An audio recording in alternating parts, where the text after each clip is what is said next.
let's talk about the grand final. So AFL grand final was on the weekend, and this is the first year in years where you've known who won. Yes. Oh, no, you usually do that joke where you post who lost after the game. But you stopped doing it for a couple of years. I stopped doing it last year because we did the experiment. Yeah. But this year, it's been a tradition of mine to I just set my alarm for when the grand final ends, check who wins, and then congratulate the other team. Yep. And I've been doing that joke since 2012, and every time, Like a lot of your jokes. he does it again. They go, a good one, Lewis. Yeah. Can't wait for next year. People look for it. Yeah. I think when I did not do it last year, people got angry at me. I forgot about it, and then I was like, oh, that's a good one. I think that's why, because everyone just forgets that I do that. Yeah, and then, I do it. They and go, then you did the thing. I'm always like, pretty pissed at like a grand final event. I'm like, oh, that's classic Lewis. I think that's why the majority of the people who like that joke is only because they're absolutely tanked. Yeah. And that's the only joke they can understand. Ha ha, this is how you didn't win. Get it? Because it's not. Like. Yep, that's what I did. Yeah, I actually watched the grand final. Is that the first time ever? The first time I've watched it for more than like a half an hour, I would say. Yeah. Dang. Because I know, but it was Where did you go? So Andrew Schultz was in Melbourne, and someone messaged him who had a bar in Richmond. Oh, so yeah. I mainly wanted to go just to see the chaos, because one of the teams. Hotel? No, it was like, Corner Hotel. Yeah. So it was chaos. They had like the car park that was they just put a bar in the car park. I got wind that this was happening before it, and made a great choice to leave.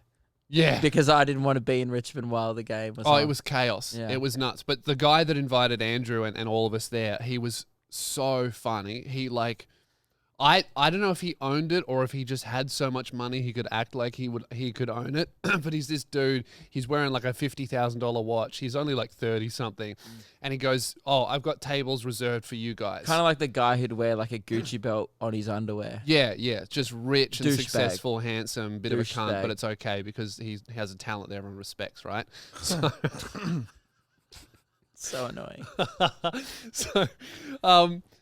So we get there and it's packed, like beyond packed. Somehow we get through, we skip the line, people who are lining up are incredibly angry, and then we get to the venue and it's like, he said, "Oh, we have a table for you." But we were like 8 people. It's like Andrew, all of Andrew's people, tour manager Zach, me, some other people, and the guy.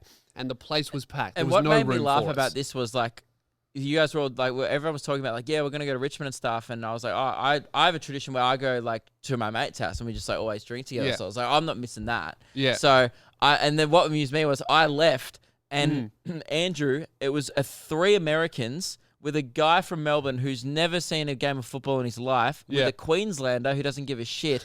So it was like, their first experiences of AFL was around 4 Australians who don't give a fuck. Bro, they kept asking me the rules, and I'm the best actor on the planet. Were you trying to explain the rules? I fudged my way through that shit so well. You were like, oh, so like, so if the one guy hits it down, that's an ace. And then, but if anyone gets in the 8 ball, then they lose. Like, dude, no shit. There was like someone, Dustin Martin, the only guy I know because of his tattoos. He was about to, he marked it outside the goal zone area, whatever you call it, right? So he's about to kick a goal. Just near the goal. There's no near the title. goal. It's Whatever. called the inside 50. Yeah, whatever. Yep. He's inside the 50, right? And he's going to kick the goal. And Andrew goes, "Oh, so if he gets a goal, how many points is that?" And I'm like, "Oh, it's 7." And then he kicks it, goes through, 6. I'm like, "Oh, it's 6." Did you think it was 7? I thought it was 7 for Why some would you reason. think it was 7? I don't know. It's never been 7. But gee, I said that confidently, and then the numbers just changed, and we watched them change. And you were like, oh, they mucked up the scoreboard. Don't know what's going on there. This grand final's rigged. I thought it was funny backstage with Andrew and his, Did you go? his people. No, I didn't. I went home, and you were explaining football to them with such confidence. And I was doing all right. I kind of know the rules, other than the points, obviously, but I just don't know like the current like status of the game. Do you know what I mean? I don't know Current what's status happening. of the game is like people are really frustrated with how soft, like they keep bringing new rules. Yeah. So it's like there was one bit that I happened in gotta the say, grand it was final. kind of boring. There was It's like kinda no like, tackling. It's like basketball. Like there was a guy that someone got pushed in the side and it was like a free kick, and then everyone was Yeah. like, "Why?" And it was like, I couldn't work out if that was a rule now. Yeah. And I was like, it wasn't in the back, so I don't get it. Seems weird. But anyway, so we get in, and the guy goes, "Oh, we have a table reserved for you." And everyone we'd been saying, "Oh, we've got a table reserved," everyone was going, "Oh, it's not going to be there anymore."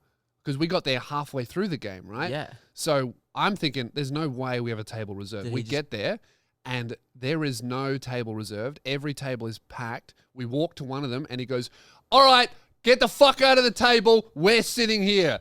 Like to these strangers he doesn't know. And these Did people he go, own the place? no.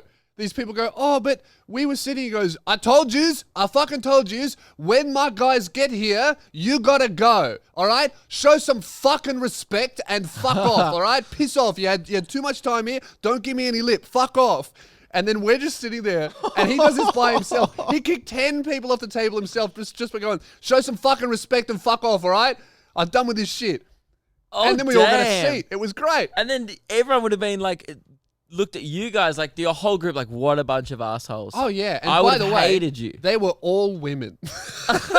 Show some respect. Fuck off, huh? God damn. That was like levels of alpha energy I've never seen in my life. That's insane. And so did you, like, did Andrew and stuff, because they're American, did they enjoy the football? I think No. they were a little bit mystified by it. Boring. Yeah, I think it's Terrible game. I think it's just a little bit boring because also because basketball's so fast paced, the ball changes teams quite a lot. I think, whereas football. No, I would say it's more fast paced than their version of football. Oh yeah, I would say it's but their probably more version of football is charged up by all the tackling and shit. Yeah. I don't know. I just think it was a bad first impression of the game. Yeah, it was also a boring the game. Tigers were smashing Yes. GWS. I'm surprised you knew that. I'm like you bro, could. so am I. I'm having a conversation about football and I know what's going on. This is crazy. Insane. Show That's some wild. respect and fuck off. So I went to like my mates and stuff, and Yeah. then we went back. So we thought, after I guess many copious amounts of beers, we thought, wouldn't it be a great idea to get in the heart of the action? So that would be awesome. at 10 p.m. we decided to go back into Richmond, and because we were in the city in the morning doing Yeah. the podcast with Andrew, and so I was like, Which I don't comes know. out on Thursday. Yes, but I was like, yeah, I find. I was like, let's go back in the city. It didn't take me much convincing. And I took some photos when I was there. It was like a post-apocalyptic wasteland by the Yeah. time I got there. Because grand final day, everyone wakes up at 10 and they're like, all right, let's begin drinking. Yeah.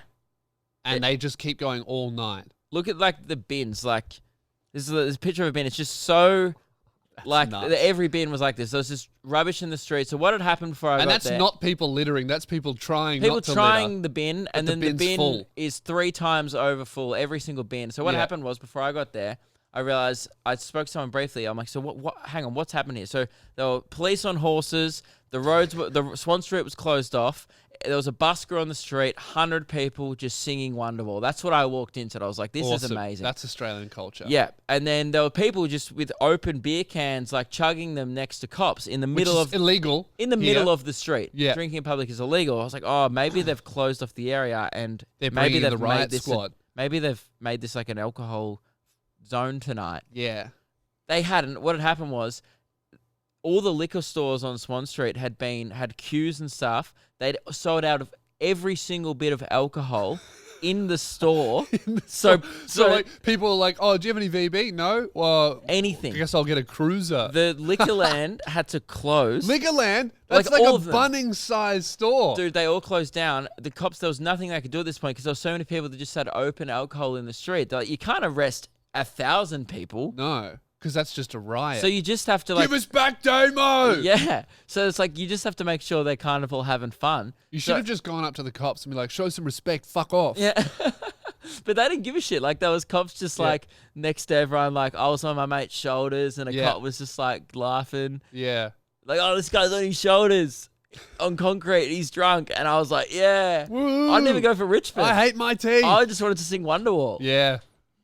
It was looked wild. like riot scenes, like and also the show that because I opened for Andrew on the Saturday night after the grand final, the audience there were like so clearly drinking since 10 a.m. and then they went to the show. It was like nuts, like punchlines. Like I still smashed, but the laughter, you had to wait for it to go into their drunk minds and then be like, oh, that's a good one. Like, and you could tell they were so tired, so they would laugh and then they'd be like, huh, I want to go home, but it's footy, bro. Yeah. So it was like, there was a fight not backstage, the foyer. after, during the photo section. It was just crazy. People were telling Andrew to do a shoey which didn't happen at any of the other shows. There were 8 people going, do a shoey, and he was just not doing it. Yeah.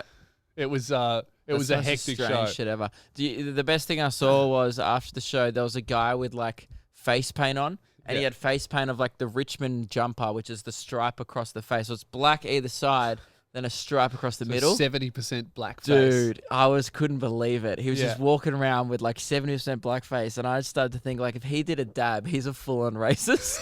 if he just covers his like just this part of the face, it would have gone like he would have been like auditioning. I thought it was like this guy's auditioning for Hey It's Saturday. Yeah, because and the thing with that is that the stripe is diagonally down the middle. So from either side of the guy, left or right, he would look like he's doing blackface unless you're front on. I saw him from the side and I quickly like spun around to see, and I was like, oh, he added some yellow. That's good. Yeah. But, you know. What's funny is that if you told me that he was in, like if you only saw the side and you told me he was like, oh, there's a guy in blackface, I'll be like, oh yeah, that makes sense. I wouldn't be surprised. Yeah. Anyone who likes Dustin Martin, probably also enjoys that. Richmond's always going to hate that. You guys are pretty scummy. He's good. That Dustin At guy. football? Yeah. The guy who's won 2 Norm Smiths. Yeah, yes. he's good. Yeah.